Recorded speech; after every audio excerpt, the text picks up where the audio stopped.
Assalamualaikum warahmatullahi wabarakatuh. Waalaikumsalam warahmatullahi wabarakatuh. Ya, selamat datang Bapak Nur Hamid Ya, ke podcast Bawaslu Poser. ya. Hari ini kita ngobrolin tentang demokrasi ya Pak ya. Oh ya. Demokrasi itu menurut Pak Hamid itu bagaimana Pak? Oh. Demokrasi. Kita memang ada dalam lembaga yang kemungkinan kita itu di sub bagian dari demokrasi itu sendiri. Jadi sebelum kita bicara lebih jauh tentang demokrasi, sebenarnya kita harus tahu sejarahnya demokrasi itu apa kan itu. Demokrasi itu berasal dari mana? Itu. Wahyu tahu enggak demokrasi itu berasal dari mana sumbernya? Dari Yunani kuno. Ya. Ya, itu secara umum Pak ya. Ya. Kalau di negara kita ini kan masuknya sekitar di tahun berapa ya masih mengikuti. Ya. Sejarah demokrasi dimulai dari 5 abad sebelum Masehi. Ya. Itu di Yunani. Di Yunani itu demokrasi berasal dari kata demos dan kratos, yaitu kekuasaan rakyat. Demos rakyat, kratos kekuasaan. Kekuasaan Jadi, rakyat. Jadi sejarahnya dari situ. Kita lihat demokrasinya Indonesia sekarang kan gitu. Sejarah demokrasinya Indonesia. Sejarah demokrasi Indonesia itu kan kita paling tidak kita bagi dalam artian periode. Periode. Nah, sebelum kemerdekaan kita kan 1945. 11 Agustus 1945. Iya. Nah, di situ apakah sebelum tahun itu sudah ada demokrasi di Indonesia? Tentunya kan tidak ada. Ya, tidak ada. Karena negara demokrasi itu kan harus negara yang berdaulat. Ya, Ada ya. pemerintahannya. Jadi sebelum kemerdekaan itu tidak ada pemerintahan demokrasi di Indonesia. Itu jadi itu. Ya itu periode sebelum pra demokrasi. Nah, setelah Indonesia merdeka itu ada periode revolusi merdeka. Itu kita sekitar 1945 sampai 1950. 1950 betul. 50 itu periode revolusi. Di situ tuh ada macam-macam, itu kan masih banyak Belanda masih ingin masuk lagi menjajah Indonesia juga periode itu. Masih menguasai Pak. Bukan menguasai, ingin masuk menguasai lagi. Oh, gitu. Ingin masuk menguasai lagi. Puncaknya ada perjanjian Medan Bundar. Yang perjanjian di situ membentuk negara Republik Indonesia Serikat. Nah, itu kan, Republik Indonesia Serikat ya, Pak ya. itu kan itu berasal dari perjanjian Medan Bundar. Dan walaupun pemerintahan RIS ini nggak lama, karena mulai bulan Desember 27 Desember 1949 sampai 17 Agustus 1950. Tuh, kan sebentar ada setahun. Iya. Itu kan model demokrasi sudah kita alami di masa itu. Nah, kita bisa juga digolongkan periode orde baru, orde lama, orde baru, nanti kan begitu. Ini kan kalau digolongkan udah lama lah seperti itu. Iya. Jadi di demokrasi RIS itu kita sebenarnya kan dasarnya kita di Undang-Undang Dasar 1945 kita sudah disebutkan di situ. Iya. Pasal 1 ayat 1, negara Republik Indonesia adalah negara kesatuan yang berbentuk republik. Nah, jadi kan sudah terkunci. Mau bentuknya apa tapi sudah Republik Indonesia ini. Sudah ada dasar. Bukan kerajaan lagi Iya. kan gitu yang kecil-kecil di situ. Jadi sudah kesepakatan bahwa negara kita adalah republik. Jadi itu. Terus pemerintahnya apa kalau sekarang? Kalau sudah di amandemen sekarang itu pemerintahan apa? Pemerintahan kita adalah presidensial. Iya. Itu memang bertahap. Situ. Kalau tadi RIS itu Iya, RIS. modelnya itu kan parlemen federal, parlementer. Parlementer ya. Ya, liberal bahasanya gitu. Masih. Ada presiden, ada perdana menteri di situ. Iya. Presidennya Soekarno, perdana menterinya Muhammad Hatta. Iya, berarti tidak semua kekuasaan itu dipegang oleh presiden. Ya, beda dengan sekarang. Kalau Iya, sekarang itu kan presiden adalah kepala negara dan kepala pemerintahan. Itu disebutkan dalam Undang-Undang Dasar 1945 pasal 4 ayat 1 di situ. Oh, iya. Presiden Republik Indonesia adalah pemegang kekuasaan pemerintahan di situ. Bukan, jadi itu. Nah, terus setelah RIS itu dibubarkan, Iya. ada periode tahun 1950 sampai 1959. Itu demokrasi terpimpin oleh Presiden Soekarno di situ. Nah, runtuhnya demokrasi terpimpin itu sejak adanya dekret Presiden 5 Juli 59. Tahun 59 Pak ya, Nah, dekretnya. 59 sampai segitu dan gitu. Nah, mulai setelah itu masuk lagi periode Orde Baru. Orde Baru 59 sampai 98. Yang dipimpin oleh Ya, Pak itu Soeharto. demokrasi itu adalah demokrasi Pancasila yang digunakan. Jadi kita itu kan sudah, walaupun sudah patok kita itu negara demokrasi, Iya. akan tetapi bentuk-bentuknya kan berubah-ubah Iya. seiring dengan waktu, kan gitu. Nah, setelah reformasi, masuk reformasi 98 sampai sekarang. Nah, di situ ada sub-sub juga. Ada sub transisi. Setelah sub transisi itu pemerintahan B.J. Habibie, Iya. Gus Dur, Bu Megawati itu transisi. Masih Nah, transisi. masih transisi kan? Iya, iya. Mulai pemilihan langsung 2004. Iya, 2004 pertama kali. 14. 2004 ya. Iya. 2004 ya. Pemilu 2004. Itu jadi itu mulai ada demokrasi langsung. Dan pada dasarnya demokrasi itu kan dibagi dua. Walaupun banyak ada liberal apa, tapi kan paling enggak demokrasi dibagi dua, demokrasi langsung sama demokrasi perwakilan. Nah, gitu kan. Kalau kita kan sudah langsung sudah pemilihan sejak 2015 pemilihan kepala desa, pemilihan kepala daerah secara langsung Secara langsung. dan serentak. Karena Iya. sebelum itu sudah ada pemilihan kepala desa, pemilihan kepala daerah. Yang paling pertama kali adalah pemilihan Bupati Kukar, paling cepat, paling pemilihan langsung paling cepat itu. Paling cepat ya. Paling pertama kali.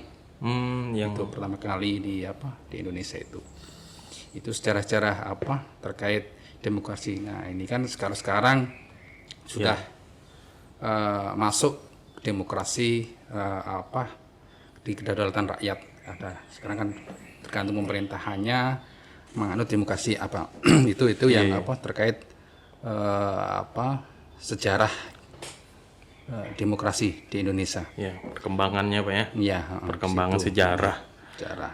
Kalau paling tidak kita mengetahui sejarahnya Indonesia seperti apa, proses demokrasi itu seperti apa, karena setiap negara itu beda-beda demokrasinya walaupun sama-sama demokrasi. Seperti kita sekarang ini, sama Malaysia beda. Iya, iya. Malaysia ini kan demokrasi tapi parlementer. Setengah demokrasi, setengah parlementer. Ya, karena kan kekuasaan kepala negara bukanlah presiden tetapi yang di Pertuan Agung kalau di Malaysia. Pertuan Agung. Ya, kalau kepala pemerintahannya adalah Perdana Menteri. Itu kan beda-beda Mas, beda walaupun sama-sama demokrasi. Perbedaannya Indonesia itu dengan Malaysia gitu Pak ya. Di Malaysia itu jadi memang sekarang ini kita masih proses dalam artian yang tepat itu kayak apa? Demokrasi yang tepat. Sistem yang tepat gitu. Iya.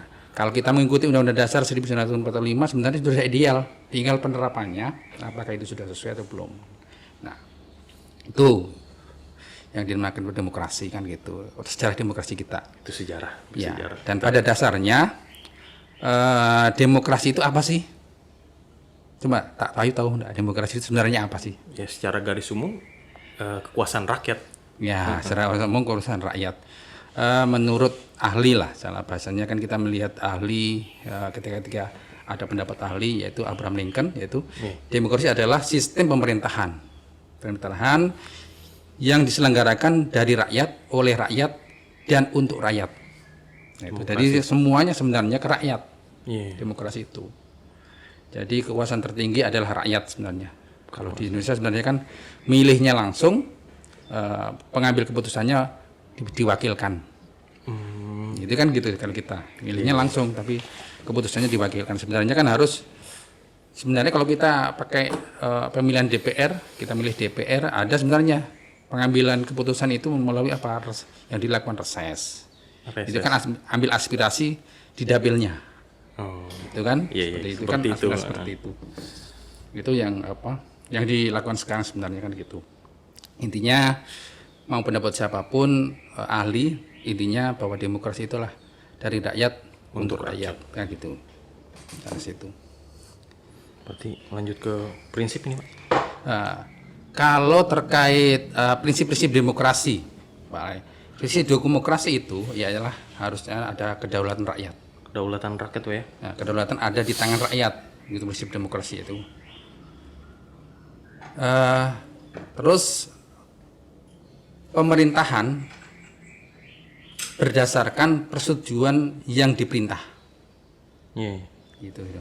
Jadi ada apa? Peran rakyat itu tinggi dalam demokrasi ini. Kalau terlalu monopoli pemerintahan bisa jadi kan otoriter. Iya. Makanya sering-sering kita dengar pemerintahan otoriter, benar-benar otoriter. Kan bisa jadi seperti itu karena ada pemerintahan yang mengabaikan suara-suara rakyat. Ini kan bisa jadi seperti itu. Makanya kan harus setiap keputusan pemerintahan mendapat persetujuan rakyat. Ya, sebenarnya kan ada perwakilan DPR seperti itu kan. Prinsipnya lagi adalah keputusan kekuasaan mayoritas. Biasanya kalau demokrasi itu ya kalau kita kan mengikuti sistem partai juga, jadi yang menang pemilu ya mayoritas yang dipilih langsung dan lebih banyak ya itu yang memerintah, itu kekuasaan. Nah, terus adanya hak-hak minoritas. Hak minoritas itu harus tetap terjaga di situ dalam demokrasi itu. Adanya jaminan hak asasi manusia. Jaminan iya, ada hak asasi manusia di situ, harus ada jaminan dalam demokrasi itu. Pemilihan yang bebas dan jujur, berarti kan harus dalam pemilihan itu harus paling enggak dalam demokrasi itu ada peralihan kekuasaan secara periodik. Ya, jadi kalau kita kan untuk pemilihan presiden 5 tahun sekali, bisa dipilih sekali. Itu menurut konstitusi. Walaupun ada suara kita dengar-dengar di situ di media sosial 3 periode sebelum aturannya diganti kan akan bisa, karena kan itu kan konstitusi tidak berdasar di situ. Yang selanjutnya ada persamaan di depan hukum. Persamaan di depan hukum, mau dia pejabat mau siapapun, kalau kita mengakses di pemerintahan demokrasi, dia harus sama di depan hukum. Kalau salah ya salah. Kalau harus diperingat semua kan gitu, tidak boleh tebang pilih bahasa seperti itu. Dan proses hukum yang jujur, ada keterbukaan. Nah situ itu harus dalam demokrasi, karena pemerintahannya itu mayoritas dan harus mendapat persetujuan rakyat itu, makanya proses hukum juga harus jujur seperti itu. Pembatasan pemerintahan secara konstitusional. Jadi dalam demokrasi itu kan ada, kalau kita dibagi 3 kekuasaannya. Kekuasaan dibagi legislatif, eksekutif, yudikatif. 3 kekuasaan di situ. Dan itu saling keterkaitan di situ. Terjaminnya adanya pluralisme sosial, ekonomi dan politik. Gitu. Jadi di situ prinsip-prinsip demokrasi. Nilai toleransi, pragmatisme, kerjasama dan mufakat. Itu prinsipnya demokrasi di situ. Secara garis besar di situ prinsip demokrasi di. Indonesia ini kan sudah menganut sistem demokrasi, Pak. Yang kita ketahui itu apa saja sih ciri-cirinya demokrasi, Pak, yang ada di Indonesia gitu? Intinya kalau ciri-ciri demokrasi di Indonesia itu adanya keterlibatan warga negara atau rakyat dalam pengambilan keputusan politik, baik langsung maupun tidak langsung atau perwakilan. Intinya kan tadi kembali dari rakyat untuk rakyat, ada keterlibatan rakyat dalam mengambil putusan pemerintahan baik langsung atau tidak langsung. Ya, itu yang salah satu prinsip. Adanya pengakuan, penghargaan dan perlindungan terhadap hak-hak asasi manusia, hak-hak rakyat. Diakui hak-hak rakyatnya, itu prinsip-prinsip demokrasi di situ. Diakui apa ya? Diakuinya, iya. Adanya persamaan hak bagi seluruh warga negara dalam segala bidang. Terus adanya lembaga peradilan dan kekuasaan kehakiman yang independen sebagai alat penegak hukum. Jadi tadi yang saya sampaikan, ada eksekutif, yudikatif, sama legislatif. Nah, yudikatifnya ini kan harus independen karena dia penegak hukum. Tidak boleh penegak hukum itu diintervensi oleh pemerintahan. Nah, itu sistem demokrasi sudah diatur seperti itu. Independen harus independen. Adanya kebebasan dan kemerdekaan di seluruh wilayah dan seluruh warga negara, itu kebebasan. Iya, tentunya kebebasan yang bertanggung jawab. Ya kan sekarang ini kan kadang-kadang orang bebas tetapi menggunakan kebebasan ke atas kebukaan dan teknologi, adanya kebebasan teknologi, kadang-kadang orang memberikan berita-berita yang tidak benar seperti itu. Hoax ya? Hoax, gitu kan, harus disaring seperti itu, dan harus bertanggung jawab tiap masing-masing individu terhadap apa yang disampaikan, kan gitu. Itu. Terus adanya pers dan media, itu atau media yang bebas untuk menyampaikan informasi dan mengontrol perilaku dan kebijakan pemerintah. Jadi untuk jadi pemerintah ini bahasanya, kalau negara demokrasi bukan negara yang anti kritik, siap untuk dikritik, siap menerima kritik, siap menerima masukan. Itu bagian dari negara demokrasi, di mana tadi pada pokoknya adalah kekuasaan rakyat untuk rakyat. Kekuasaan rakyat untuk rakyat, kembali ke rakyat semua. Itu kan seperti itu. Kan itu sudah kesepakatan. Jangan ketika kita memerintah, misalnya seseorang itu memerintah, bahasanya yang digaungkan pemerintah ini otoriter gini, karena nggak bisa mendengar kritik, dan gitu, seperti itu. Itu yang dituju. Adanya pemilihan umum, berarti kan ada predik. Ciri-ciri pemerintahan itu ada pemilihan umum, yang bebas, jujur, adil, menentukan pemimpin negara dan pemerintah serta anggota legislatif atau anggota DPR. Itu. Jadi ada pemilihan secara periodik, itu salah satu ciri-ciri khas negara pemerintahan demokratis di situ.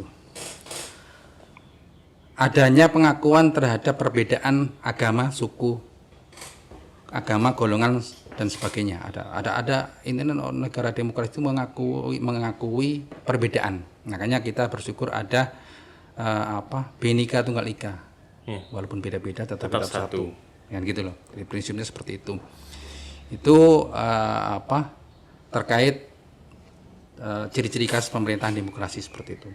Nah, sekarang yang jadi pertanyaan, apakah dari tahun 1945 merdeka sampai sekarang, apakah negara Indonesia itu sudah menjadi negara yang demokratis? Nah, itu yang bertanya. Di mana, Wahyu? Secara secara garis besar memang sudah di jalannya, di jalan demokrasi. Tapi penerapannya mungkin masih ada yang simpang siur, ya kan? Simpang siur ini antara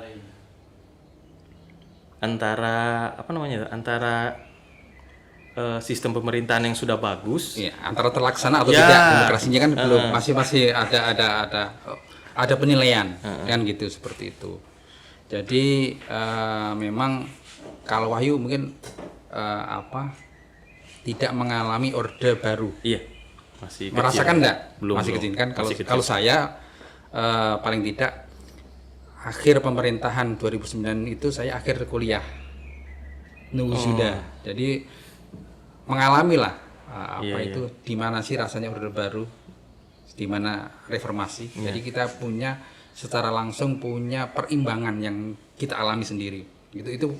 Itulah pentingnya kita harus menghormati orang-orang yang tahu tentang sejarah, mengalami sejarah. Itu seperti itu. Jadi dia mengalami sendiri ada peristiwa apa, cerita-ceritanya seperti itu, apa yang terjadi. Gitu. Jadi apakah kita sudah demokrasi? Tentunya itu penilaian dari sudut pandang masing-masing orang yang mau menilai seperti itu. Apakah di pemerintahan Presiden Soekarno, Soeharto, Pak B.J. Habibie, Pak Bu Mega, Pak SBY, atau Pak Jokowi, ini apakah sudah demokrasi? Nah, silahkan penilai sendiri kan gitu. Ya, karena kan orang punya penilaian sendiri, punya sudut pandang sendiri, kan itu. Setelah itu terkait apa? Kita membicarakan terkait demokrasi seperti itu kayaknya. Oke. Habis materi demokrasi. Kita sebenarnya bisa banyak hal sebenarnya kita bicara demokrasi ini kan sebenarnya kita bicara demokrasi dasar-dasar demokrasi dulu. Dasar. Kita bisa membicarakan perbandingan demokrasi antar negara. Itu kan bisa juga. Demokrasi berhubungan dengan kepemiluan, kepartaian, kita bisa juga membahas seperti itu. Gitu kan gitu. Itu jadi kita hari ini kita bicara terkait dasar demokrasi karena kita awal ngomong demokrasi walaupun ini podcast ini bukan yang pertama tetapi untuk yang pertama kita bicara terkait demokrasi ya, itu Pak itu. Sekaligus merasakan mikrofon baru Pak. Iya. Iya itu. Oke, itu sudah paham mengenai demokrasi ini yang dipaparkan oleh Pak Hamid. Iya. Selanjutnya untuk yang lain ya menunggu lagi kapan siapnya pembahasan yang lain. Ya, kalau saya siap aja nanti jadi jadwalan lagi terkait pembahasan lain terkait pengembangan terkait demokrasi, kita bincang-bincang, kita saling sharing. Sharing. Jadi yang terpenting kita kita jangan malas baca. Kalau kita malas baca kita akan melupakan sejarah. Iya betul. Itu jadi paling tidak kita rajin membaca walaupun sekarang itu sudah teknologi sangat mudah kita mengakses. Nah justru kita gunakan kemudahan itu digunakan untuk kita mencari informasi yang dulu apa yang terjadi dan ketika kita mencari informasi yang dulu itu harus ada pengimbang karena sekarang itu kan orang bebas upload informasi. Itu jadi itu. Dan paling tidak ada referensi yang bisa dipertanggungjawabkan. Gitu. Saya rasa itu. Oke. Terima kasih Pak Hamid. Ya, terima kasih. Saya akhiri. Assalamualaikum warahmatullahi wabarakatuh. Waalaikumsalam warahmatullahi wabarakatuh.